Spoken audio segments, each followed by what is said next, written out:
जब एक 11 साल की विधवा ने फांसी लगा दी, तब ईश्वर चंद्र विद्यासागर ने भारत में पहली बार विधवा विवाह की शुरुआत की और समाज को ग्रंथ वेद पुराण के तर्क के आधार पर विधवा विवाह की शुरुआत की।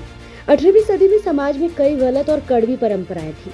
उनमें से एक थी बाल विवाह। इस वजह से बहुत छोटी बच्चियों की शादी हो जाती थी और कई तो कुछ ही साल में विधवा भी हो जाती थी। विधवाओं की हालत बहुत खराब थी। उन्हें तिरस्कृत किया जाता था, अलग रखा जाता था और बहुत दुख झेलना पड़ता था। इन अन्यायों के खिलाफ सबसे मजबूती से खड़े हुए थे ईश्वर चंद्र विद्यासागर। विद्यासागर के गांव में उनकी एक रिश्तेदार सिर्फ 11 साल की उम्र में विधवा हो गई।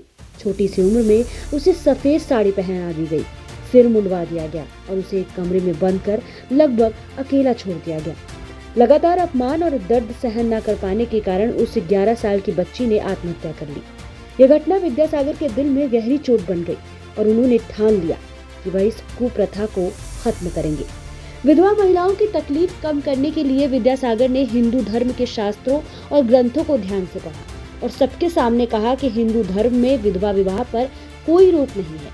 उन्होंने उदाहरण दिया, महाभारत में अर्जुन ने एक विधवा नाग कन्या से विवाह किया था। अर्जुन की बेटी उपाली के विवाह का प्रसंग भी विधवा विवाह का समर्थन करता है।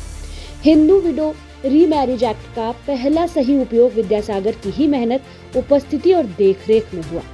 1856 में हिंदू विधवा पुनर्विवाह कानून पास किया गया। इस कानून ने ईस्ट इंडिया कंपनी के शासन में पूरे भारत में विधवा विवाह को कानूनी मान्यता दे दी। 7 दिसंबर 1856 इस दिन विद्यासागर के अनुरोध पर पहला विधवा विवाह हुआ।